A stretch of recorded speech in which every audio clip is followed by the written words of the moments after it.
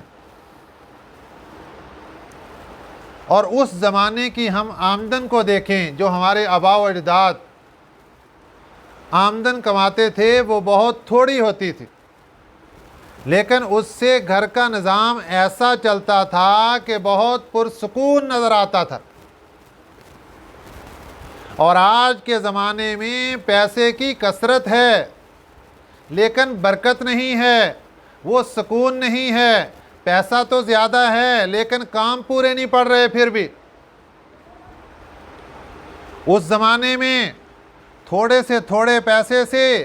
بہت سے کام کر لیے جاتے تھے، آج زیادہ سے زیادہ پیسے ہونے کے باوجود کام پورے نہیں ہو پا رہے۔ یہ کیا وجہ ہے؟ برکت اٹھ گئی ہے۔ اور برکت کا ایک معنی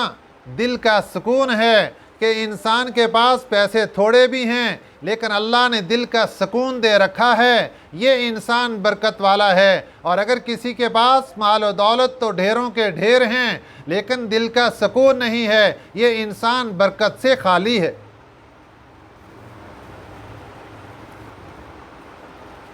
اللہ نے 2 چیزیں مانگی، فرمایا ایمان دے دو، تقوی دے دو، اور اس کے بدلے میں تمہیں دنیا میں کیا ملے گا؟ آسمان و زمین کے خزانے تمہارے سامنے کھول دیے جائیں، تمہاری سب چیزیں پوری ہوتی ہوئی نظر آئیں گی، کم سے کم وقت میں سب چیزیں اللہ تعالیٰ پوری فرما دیں گے۔ اس کی مثال ہمارے قریب میں، زمانہ قریب میں گزرے ہوئے مجدد ملت حضرت حکیم الامت حضرت مولانا محمد اشرف علی تھانوی رحمہ اللہ تعالی کو دیکھیے۔ آپ نے اپنی عمر مبارک میں تقریباً 1,500 کے قریب کتابیں لکھی ہیں، اور آپ کے معمولات میں یہ بات تھی کہ روزانہ کم از کم 10 سپارے تلاوت کیا کرتے تھے قرآن پاک کے، کم از کم 10 سپارے، یہ معمول تھا آپ کا۔ اور تقریباً 200 سے 400 تک کے خطوں کے جواب اپنے ہاتھ سے لکھا کرتے تھے، اور پھر 1,500 کتابیں بھی لکھی گئیں۔ اس کے علاوہ بیانات جب چلتے تھے 4-4 گھنٹے کے، 3 ساڑھے 3 4 گھنٹے معمولی، اتنے گھنٹوں کے بیانات ہوا کرتے تھے ان کے۔ اس کو کہتے ہیں برکت، اس کو کہتے ہیں وقت کے اندر برکت، کہ اللہ نے برکت ایسی ڈال دی کہ انہوں نے کام ایسے کر کے دکھا دیے کہ آج کا انسان سن کر دنگ رہ جاتا ہے کہ یہ کیسے ہو سکتا ہے۔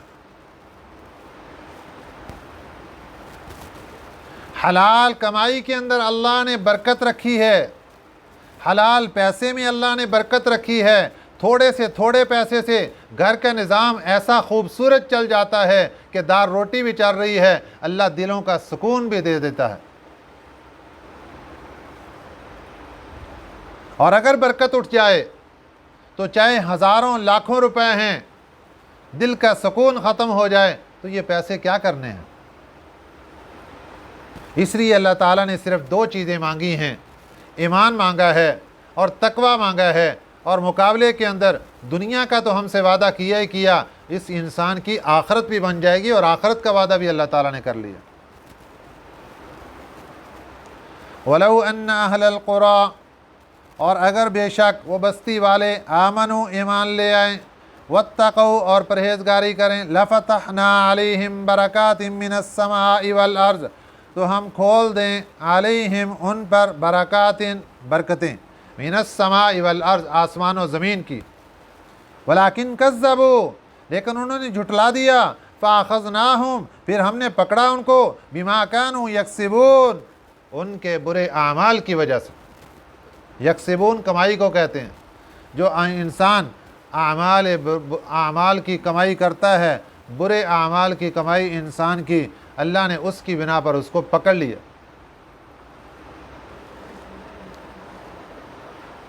تو انسان اگر ایمان اور تقوی کے راستے پر نہیں چلتا، دنیا بھی اجڑ گئی،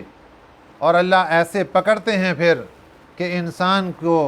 پتہ بھی نہیں چلتا، اور پھر انسان کی قبر کو بھی بگڑ جاتی ہے، آخرت کا نظام بھی بگڑ جاتا ہے، اور اس کو اٹھا کر جہنم میں پھینک دیا جاتا ہے۔ اب اللہ تعالیٰ نے آخر کے اندر انسان سے ایک شکوہ کیا، اور یہ اللہ نے فرمایا آفا امینہ کیا امن میں ہو گئے، کیا بے ڈر ہو گئے اہل القریٰ بستیوں والے، ان یاتیہم یہ کہ آئے گا ان پر بأسنا ہمارا عذاب، بیاتن راتوں رات، وہم نائمون اس حال میں کہ وہ سوئے ہوئے ہوں۔ اللہ تعالیٰ اس آیت مبارکہ میں امت محمدیہ صلی اللہ علیہ وسلم کو سمجھانا چاہتے ہیں، او بستیوں والو، او سوئے ہوئے لوگوں سنو، تم پچھلی قوموں کے حالات تو پڑھتے ہو، لیکن وہی کام، وہی گناہ، وہی نافرمانیاں، وہ سب کچھ تم کر کے تم اتنے بے ڈر ہو کے بیٹھ گئے کہ تمہیں کوئی پکڑنے والا نہیں۔ افامن اہل القریٰ کیا بے ڈر ہو گئے بستیوں والے، ان یاتیہم یہ کہ آئے ان کے اوپر، بأسنا ہمارا عذاب، بیاتن راتوں رات، وہم نائمون اس حال میں کہ وہ سوئے ہوئے ہوں۔ اللہ نے وارننگ دے دی، ایسے بھی ہو سکتا ہے کہ تم سوئے رہو اور ہم راتوں رات تمہیں پکڑ لیں، جس طرح پچھلی قوموں کو ہلاک کر دیا تھا تمہیں بھی ہلاک کر کے رکھ دیں۔ آگے پھر اللہ نے کیا کہا، اوا امین اہل القریٰ کیا بے ڈر ہو گئے بستیوں والے، ان یاتیہم یہ کہ آئے ان کے اوپر، بأسنا ہمارا عذاب، ضحن دن چڑھے، ضحن دن چڑھے چاش کے وقت کو کہتے ہیں، جب سورج 1.5-2 گھنٹے ہو گئے ہیں اس کو نکلے ہوئے، وہم یلعبون اور وہ کھیلتے ہوئے ہوں، کھیل رہے ہوں، مراد اس سے کہ اپنے کاروبار میں اور اپنی دنیا میں مگن ہوں۔ پھر تیسری مرتبہ اللہ نے وہی سوال کیا، افامنو کیا بے ڈر ہو گئے، مکر اللہ اللہ کی تدبیر سے، اللہ کی تدبیر سے بے ڈر ہو گئے، فلا یأمن مکر اللہ نہیں بے ڈر ہوتا اللہ کی تدبیر سے، الا القوم الخاسرون مگر وہ قوم جو نقصان میں پڑ چکی ہو، وہ قوم جس کی شامت آ چکی ہو، وہ قوم جس کے اوپر پکڑ کا وقت آ چکا ہو، بس وہ بے ڈر ہوتا ہے، اس کے علاوہ کوئی انسان دنیا میں رہتا ہوا اللہ سے بے ڈر نہیں ہوتا۔ اللہ یہ چاہتے ہیں انسان دنیا میں اللہ کا خوف دل میں رکھتے ہوئے زندگی گزارے، اللہ کی رحمت پر بھی امید رکھے، اللہ کا خوف بھی دل کے اندر رکھے، یہ انسان کامیاب ہے۔ اور اگر انسان بے پرواہ ہو جائے، اگر انسان بے ڈر ہو جائے، اگر انسان بے خوف ہو جائے، تو یہ انسان کی شامت اعمال کا نتیجہ ہے، اور یہ انسان پھر اللہ کے عذاب کو دعوت دے رہا ہے۔ کیا معلوم کس وقت اللہ کی طرف سے پکڑ آئے اور اس انسان کو پکڑ کر اللہ آخرت میں بلائیں، اور پھر قبر کے اندر بھی عذاب کے اندر ڈالیں، اور پھر اس کو حشر کے اندر بھی عذاب میں ڈالیں، اور پھر اس کو اٹھا کر الٹا کر کے جہنم کے اندر پھینک دیں۔ اللہ تعالی ہمیں صحیح سمجھ نصیب فرمائے، آمین۔ وما علینا الا البلاغ المبین۔